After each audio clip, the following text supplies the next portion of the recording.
Permainan ini menekankan pada karma, prinsip Hindu tentang sebab dan akibat. Hai kids, siapa yang suka permainan ular tangga? Permainan ini mengharuskan kita untuk membuat strategi agar menang sampai garis finish. Kira-kira bagaimana sejarah permainan ini ya? Yuk kita cari tahu. Permainan ular tangga terkenal sebagai Gyan Chaupar yang artinya permainan pengetahuan. Permainan ini telah ada di India pada awal abad kedua Masehi. Pertama kali diperkenalkan oleh Dhyaneswar atau Dhyandev, seorang Santo Marathi yang hidup pada abad ke-13 Masehi. Pada papan ular tangga modern, jumlah kotak di Gyan Chaupar dapat bervariasi. Satu versi papan ini misalnya berisi 72 kotak, sementara yang lain memiliki 100 kotak. Perbedaan utama antara versi tradisional dan modern bukan sekedar mengajarkan persaingan, kekalahan, atau kemenangan. Permainan ini menekankan pada karma, prinsip Hindu tentang sebab dan akibat. Sementara itu, tangga memiliki pesan bahwa perbuatan baik akan membawa menuju surga, sedangkan kejahatan akan membawa pada siklus kelahiran kembali. Jumlah tangga yang lebih sedikit dari jumlah ular juga ternyata memiliki makna tersendiri, sebagai pengingat bahwa jalan menuju kebaikan jauh lebih sulit daripada jalan menuju dosa.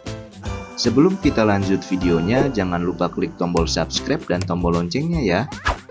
Permainan ini sangat populer, bahkan menjadi sebuah konsep ajaran keagamaan pada agama Buddha dan Muslim. Awalnya papan permainan ini terbuat dari kain yang telah dicat. Seiring dengan perkembangannya, permainan ini mulai terkenal di Inggris dan mengalami pembaharuan dengan jumlah ular dan tangga disamakan. Sementara yang asli biasanya ada lebih banyak ular daripada tangga. Kemudian permainan ini juga semakin terkenal hingga ke Amerika Serikat. Hingga akhirnya ular tangga di zaman modern saat ini menjadi salah satu permainan yang banyak orang menyukainya. Nah, itulah sejarah awal mula permainan ular tangga berdasarkan beberapa sumber. Sekarang kita cari tahu 5 board game seru yuk. 5 board game terbaru. Semakin banyak yang kita selesaikan, maka poin kita juga semakin banyak.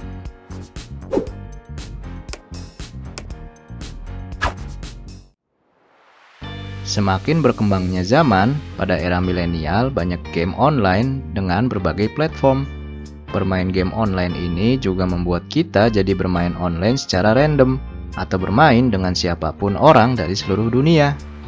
Walaupun semakin banyak, tapi masih banyak juga orang yang lebih suka bermain dengan teman di dunia nyata, seperti bermain board game Monopoly, ular tangga, dan juga Ludo. Tapi sekarang juga sudah semakin banyak board game yang sudah sangat populer. Penasaran apa saja? Yuk kita lihat apa saja board game yang unik dan menarik untuk dimainkan bersama teman-teman. Sebelum kita lanjut videonya, jangan lupa klik tombol subscribe dan tombol loncengnya ya. Carcassonne. Kalau kita lihat dari kotaknya, kelihatannya permainan ini sangat sulit. Tapi sebenarnya nggak sesulit itu kok. Board games ini berisikan storyline tentang sebuah kastil nuansa Prancis dengan nama yang sama. Setiap pemain harus menaruh kotak-kotak yang merupakan lantai permainan untuk memperluas wilayah dan menyusun strategi penempatan pasukan dalam peta. Nah, pemenangnya kita lihat dari orang yang berhasil memiliki poin paling banyak di akhir permainan.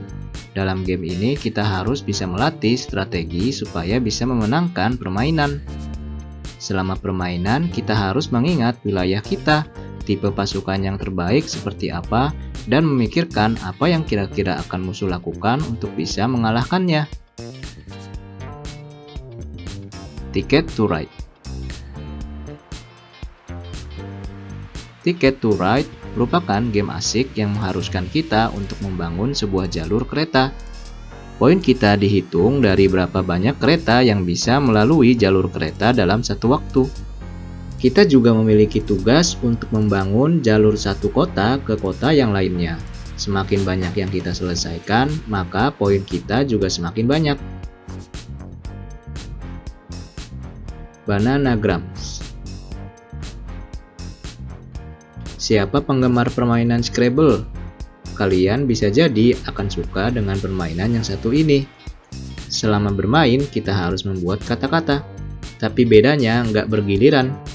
Tapi siapa cepat dan benar, ia akan mendapatkan poin. Kita juga akan diberikan sejumlah huruf yang sama rata. Lalu kita menyusunnya jadi crossword. Dan setiap pemain yang bisa menyusunnya dengan cepat dan benar, maka jumlah bertambah dan semakin banyak. Maka kesempatan menang semakin banyak. Codenames Picture. Permainan yang satu ini cocok banget kita mainkan saat lagi berkumpul bersama teman atau keluarga. Menariknya dalam permainan ini kita akan berperan menjadi mata-mata loh. Nantinya akan ada 2 tim dengan jumlah pemainnya yang sama dan harus mencari para agennya. Dan untuk mencarinya, kita akan diberikan petunjuk dari anggota tim lainnya. Setiap petunjuk ini berisikan satu kata dan juga satu angka. Tim pertama yang bisa menemukan semua anggota timnya akan menang. Otelo. Otelo merupakan salah satu permainan yang intens. Kita nantinya harus menempatkan pion yang benar di tempat yang tepat. Setiap pemain memiliki poin paling banyak akan menjadi pemenangnya. Itulah 5 permainan menarik yang bisa kita mainkan bersama teman atau keluarga. Sampai di sini dulu ya videonya. Jangan lupa like, komen, subscribe, dan share ke teman-teman lainnya ya kids. Bye-bye!